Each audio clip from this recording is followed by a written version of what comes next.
อ้าวกราบสบายดีเด้อมี FC ทางฝั่งลาวฝั่งไทยทางต่างประเทศเบิดสุขุสุคนอ้าวมื้อนี้ก็ทางนนทงก็ได้มาอัดอนามัย YouTube ที่ทางแม่เฒ่าเพิ่นอยู่เนาะพี่น้องอ้าวมื้อนี้ก็ทางแม่เฒ่าเพิ่นก็ย้ายไปใส่ตูบใหม่แล้วเนาะเครื่องของเราก็ย้ายไปใส่เอาไว้ในตูบใหม่เราเบิดแล้วทางนนทงก็มาอนามัยบัดนี้ จริงๆทางนนทงก็บ่ได้ให้แม่เฒ่าย้ายออกไปไสเนาะพี่น้องเนาะทางแม่เฒ่าเพิ่น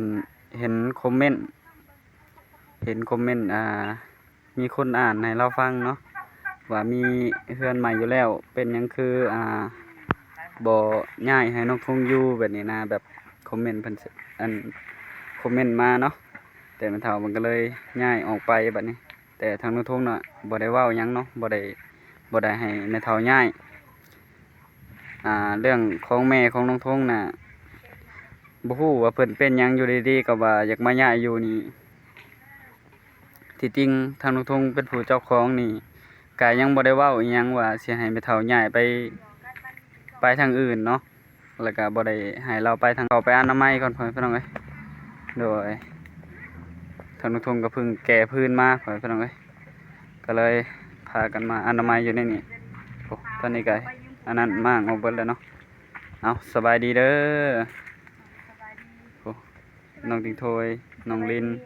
น้องละน้อยเอาโอ้มื้อนี้ก็น้องโชคมาลินน้ำพ่อพี่น้องเอ้ยเพิ่นบ่ได้ไปเฮ็ดเวียกมื้อนี้เป็นวันเสาร์หรือวันอาทิตย์นี่แหละเอาบัดนี้จุขี้เหงื่อควันมันพี่เต็มเลยนี่นะไปขึ้นไปเบิ่งตอนน่ะก็เป็นแบบนี้บ่ทุกคอยนอนท้องนี่แล้วคอยสิให้น้องลิ้นนอนท้องนี่คอยนอนท้องนี่เอาเปื้อนอยู่น้อยหนึงเนาะพี่น้องเพราะว่าฝนมันพาเข้ามาเป็นยังมันอีหยังอันนี้อ้าวตอนนี้ก็คอยนอนท้องนี่ได้คอยนะกดได้แล้วน้องลิ้นไปหาน้ำมาทูเลยด้วยกดมันอาจจะอยากมืดแน่น้อยหนึ่งเด้อพี่น้องมือวันนี้ก็พากันไปย่อเอาใหม่เลยเนาะมื้อนี้พากันไปแก่พื้นหาก็เพิ่งได้ถ่ายคลิปเดี๋ยวหน่อยก็ได้จริงๆทางน้องทงก็บ่ได้ให้แม่เฒ่าเพิ่นย้ายดอกเพิ่นอยากง่ายเองเพิ่นเนาะแม่นพาน้องใหญ่มามุมไหน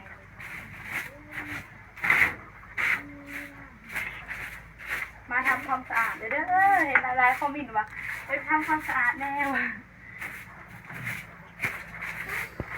ทางน้องทงก็บ่ได้ไปซอยทางแม่เฒ่าเพิ่นเฮ็ดตูบใหม่เด้อเนาะทางแม่ FC ก็คือสิฮู้ดีเนาะว่ามันเป็นจังไดเพราะว่าทางน้องทงก็บ่ได้เป็นทางทีมงานเดียวกันแหละทางน้องทงก็ไปหากินของไผของมันว่าง่ายๆกันเนาะบ่ได้เฮ็ดร่วมกันนะบ่ได้เฮ็ดเวียกร่วมกันแล้วเฮาก็บ่ได้ซอยเนาะอาจจะถ้าว่าสิว่าจังไดก็ทางน้องทงก็บ่ฮู้เนาะแต่ว่าทางน้องทงก็หากินแน่เฮ็ดเวียกของตัวเองแน่เนาะหายน้องลิ้นดูมันขอตัดออกแต่ทางพ่อเฒ่าเพิ่นมาซอยเนาะพ่อเฒ่าเพิ่นมาแต่บ้านทางพ่อเฒ่าเพิ่นมาซอยให้พ่อเฒ่าเพิ่นมาซอยแต่น้องทงบ่ได้ซอยทางน้องทงก็ค่าแก้พื้นนี่มาปีนี้ไม่เท่าที่อันที่หลายมื้อวานนี่ก็ค่าเวียกน้อยหนึงก็เลยบ่ได้ไปแก้พื้นให้ทางแม่เฒ่าเพิ่นนี่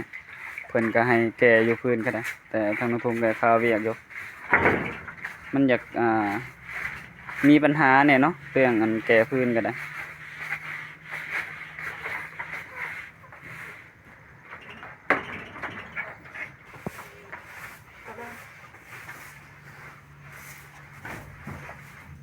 พี่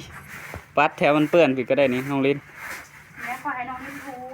ถูอยู่พุ่นเลยทูแป้งมาดิแล้วแต่เอาปัดเอาตรงทูแล้วมันสะอาดมันมีกี่ฝุ่นจับขี้ดินก็มีอีกนี่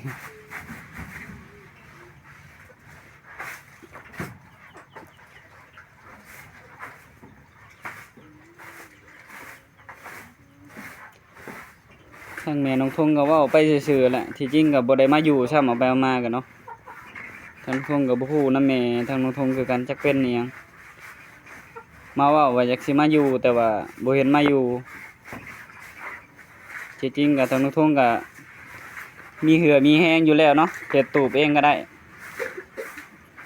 อันนี้พัดทั้งแม่น้องทงก็มาเว้าว่าสิมาย้ายอยู่นี่ก็เลยมันโดนดราม่าไปหลายเติบตอนน่ะ ทางนุทงก็ยังคิดยังบ่ออกตอนน่ะอยู่ดีๆก็ถูกว้าวถูกว่าพ่อแม่พี่น้องเอ้ยทางนุทงก็ ก่อนกับว่า จักสิให้ว่าจังไดเนาะพ่อแม่พี่น้อง ดินค่ะป้าดินคือหลายแหละหนูยายมือก็ร้ายมือ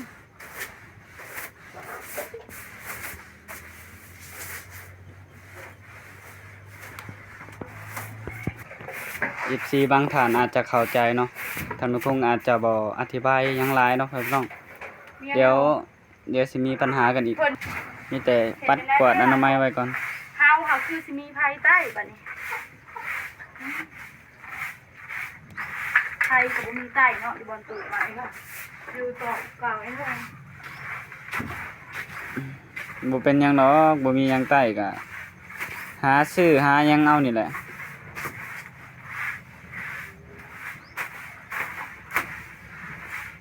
ไผก็หาเฮ็ดทานหาอยู่หากินนี่แหละเนาะพ่อแม่พี่น้องทางแม่เฒ่าเพิ่นมีดินใหม่มีเรือนใหม่ก็แท้เนาะแต่ว่าเราอัน ก็อยากเฮ็ดทานอยู่ใกล้ๆนี่บัดมาเผามาหยัง ดินหลายแฮงเนาะ ยามน้ำลาวบัดเราย่างไปย่างมาเลยเผาทานเนาะเพื่อสิเผาได้มันก็บ่ง่ายเด้ทานนะ ผิดตัว ย่านมันรู้ย่านมันหยังแหน่เที่ยวไปเที่ยวมาก็ย่างมาก็บ่ไหวแหละแต่ทางนั้นทงก็บ่ได้ให้แม่เฒ่าเราย้ายไปทางใดดอก แต่เราอยากย้ายอยากได้เป็นของตัวเองแบบนี้หั้นนะเป็นของของลูกหลานผัดเราก็เกรงใจเลยเนาะเฮาก็เฮาก็บ่ได้อยากมาอยู่ดอกแต่ว่าเฒ่ามันก็อยู่รุมพุ่นล่ะเดี๋ยวจังไปถามเราอีกเทื่อเนาะพี่น้องเนาะที่จริงทางนุทงก็บ่ได้ให้เราย้ายเนาะเดี๋ยวลองไปถามเราว่าเรา น้องน้อยเก็บถ้วยไปเลยนะ เป็นหยังเราคืออยากง่ายเนาะที่จริงทางน้องทงก็บ่อยากให้ง่ายนั่นแหละตอนแรกทางน้องทงก็ไปเฮ็ดตูบอยู่ทางพุ่นแล้วว่าจะอยู่ตูบทางพุ่นเนาะมันใกล้ถ่านดีใกล้เตาถ่านดี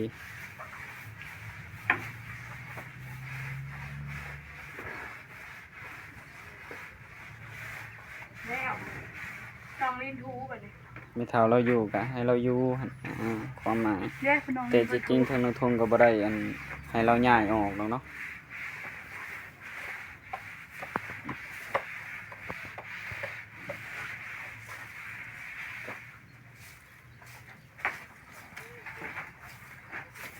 ทางโรงเรียนเพิ่นก็ถูแป้นเนาะมันขี้ดินติดแน่เพราะว่ามัน น้องน้อยบ้านเก็บไปเลยน้องน้อยมา หมอดตกแล้วก็อันฝนตกใส่เนาะหมอดมันก็ติดตามแป้น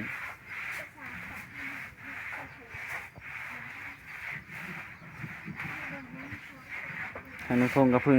ได้แก่พื้นมามื้อนี้ก็ได้มื้อวานนี่ก็ค่าเวียกก็เลยเพราะว่าฝนตกมัน มื้อนี้ฟ้าดังฝนคือสิตกนี่แหละ ส่วนตอนเช้าฝนตกเอาเลย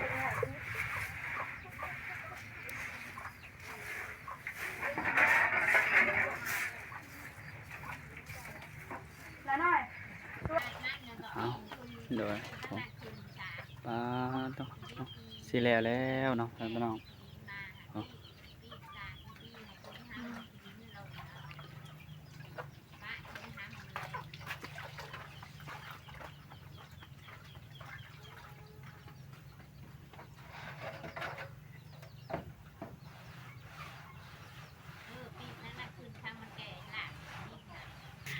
มื้อนี้ทางไอ้ทงก็ไปใส่ไผโซลาร์เซลล์ให้ไม่เท่าเนาะ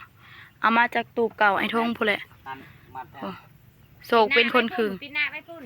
อาจารย์เป็นนามาทางนี้ ปีหน้าพี่ช่างของครู เออ บ่ต้องมัดนี่ได้แล้ว ได้มัดหาก็ได้ มัดนั่นก็ได้ มันหั่นเนาะ อันยับเขาอีกจังน้อยยับเขาในอีกจังน้อย มันเฮาชนไม้นั่นไม่ได้อยู่ละ ได้เด้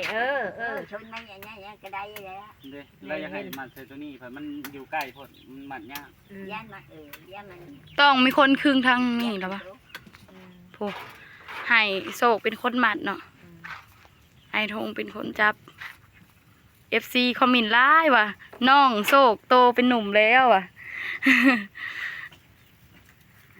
โอ้บ่เห็นน้องโศกโดนเนาะ คุณสตาร์ โอ้อืมได้บ่ บัวไม่เท่าหันไม่ใช้บัวไม่เท่า โอ้ได้บ่น้องโศก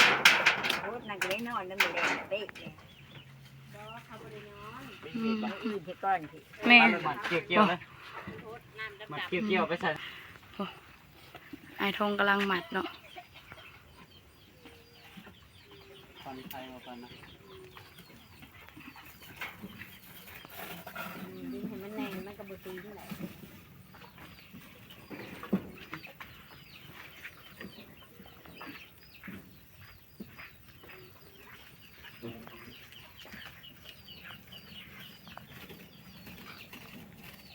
ยังแน่ หมัดอยู่นอกเนาะทางไม่เท่าเพิ่นมีแล้วทางในยังเหลือแต่ตูบเฮาและยังบ่มีไฟโซลาร์เซลล์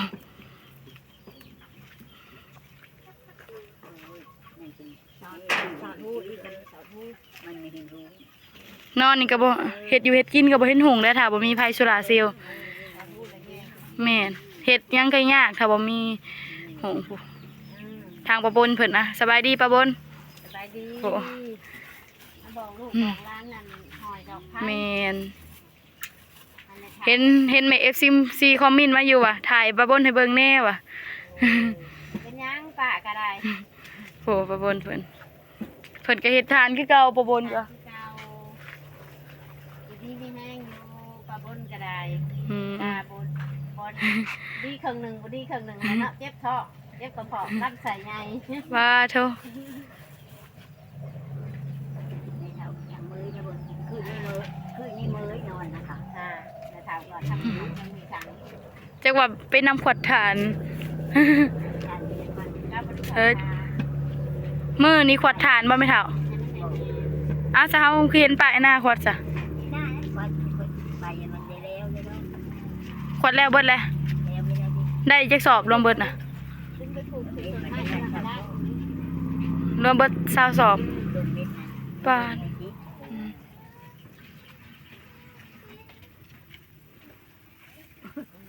มือก็คือนี่แล้วนอนอยู่บ้านมือคือมือ โอ้ เออเอาเออ หมัดแกสิแล้วบัดนี้โอ้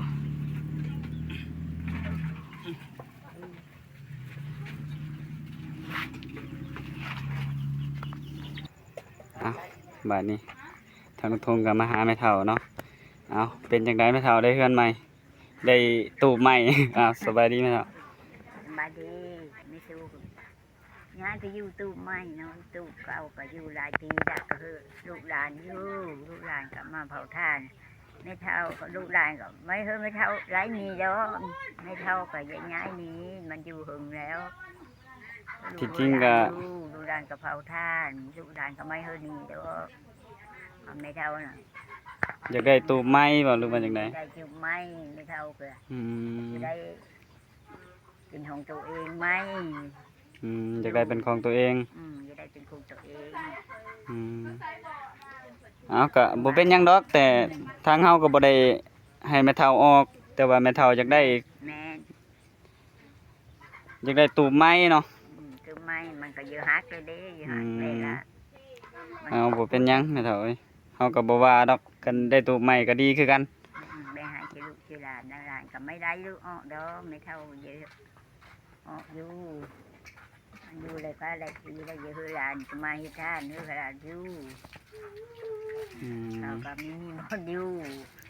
ที่จริงเฮาก็อยู่หม้องพุ่นก็ได้เฮากำลังสิปลูกต้นไม้ว่าสิไปอยู่ใกล้ๆเตาถ่านถ้าว่าแม่เฒ่าย้ายออกก็สิมาอยู่เพราะว่า อยู่ โอ้ มันมีอยู่ใต้ท่านไปมันไกลไปมีบนปุ๊บ อืม นอนเตาไป แม่เฒ่าก็มาอยู่นี่ก็มาเผาถ่านเนาะมีดินใหม่อยู่พุ่นอยู่แต่ว่าไปอยู่พุ่นบัดบ่มีหม้องเผาถ่านเนาะแม่เฒ่า เดินไม่เท่าก็ดินไม้ก็เฮือนไม้ก็ได้อยู่มีบนเผาท่านไม่เท่าก็มีบนให้อยู่หากินเผาท่านแล้วก็ไม่ท่านไม่เท่าก็มืออยู่เฮือนไม้ ที่จริงก็ทางลูกทุ่งก็บ่ได้ไล่ให้แม่เฒ่าเพิ่นออกดอกอันนี้ เราอยากออกกันเป็นตูบของเราเองอะนะมันจังบ่ยากกับแม่ ทางเฮาแน่บ่หรือว่าจังใดแม่เฒ่าบัดย่านแบบมันเฮาอยากได้ตูบแบบนี้บ่เจ้าคิดว่า ไม่ได้คิดเด้อไม่เท่าอยู่ก็ไม่คิดเด้ออย่าได้ตูบ ที่จริงเฮาก็ให้อยู่ได้อยู่แต่เฮาก็ ร้าน บ่อยากให้ ร้านก็อยู่เด้อนี่แม่เนาะทานว่าที่จริงไม่เท่าอย่าได้ก็ไม่อย่าได้ดอกอยู่ไม่เท่าว่างั้นพอเทศไม่ได้ทานเนาะเพิ่นเศร้าแล้วเพิ่นกลับมาอีกทีก็เยอะเพิ่นอยู่นะชอบปลูกไม้จ้ะ อืมเอ้าก็บ่ฮู้ว่าได้ยินบ่ได้ยินเนาะแม่เฒ่าเว้าคอย อันนี้มีไม่เท่ากับเว้าคอยนะไม่ได้ดังไม่ว่าดังไม่เท่ากับเว้าคอยนะ เอาโอ เคย เค เว้าคอยนะ อืมเอาบ่เป็นหยังแม่เฒ่าเอ้ยแต่แม่เฒ่าก็ย้ายได้ตูบใหม่ก็ดีใจนํตูบทางนั้นแหล้วสบายดีแม่เฒ่า สบายดี เอา ไม่เท่ากับยี่ได้อยู่ค่ะ โอ้ทางไอ้ธงกำลังสิตัดใหม่เนาะป้าโทบนี่เป็นเบิดเลยเนาะกวาดทางลุ่มตารางกวนออกเบิดเลยเนาะกำลังซับหญ้าออกเนาะให้มันเป็นแป้นเฮาอยู่เฮาก็ต้องทำความสะอาดเนาะทางไอ้ธงกำลังตัดเนาะตัดออก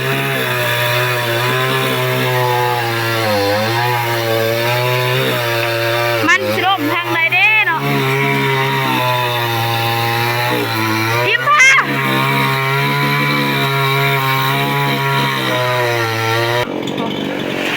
เรียบร้อย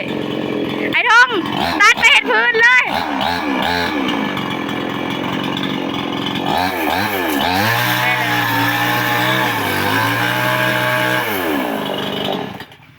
เอาไปเห็ดพื้นเลยทงปลาโถตัดออกเนาะมันนี่ให้มันแป้นโถมันนี่แป้นเลยบัดนี้เขามีแต่หาศาสตร์หาอิหยังมาปูโอ้แป้นเลยเนาะบัดนี้โอ้ทางนี้โดยอามันทางน้องสากับสิได้จบคลิปไปเพียงแค่นี้ไปพบพอกันในคลิปหน้าเด้อกะขอบคุญขอบคุณทางเมฟซีเบิร์ดสุขุสุคนที่เบิ่งคลิปของน้องสาตั้งแต่ต้นจนจบที่บ่ขามโฆษณาทางน้องสาว่าพิพาทประกาศใดก็ต้องขอโทษขออภัยทางเมฟซีเบิร์ดสุขุสุคนทางน้องสาสิขอตัวลาไปเพียงแค่นี้เขาก็เขาว่าสบายดีบ๊ายบาย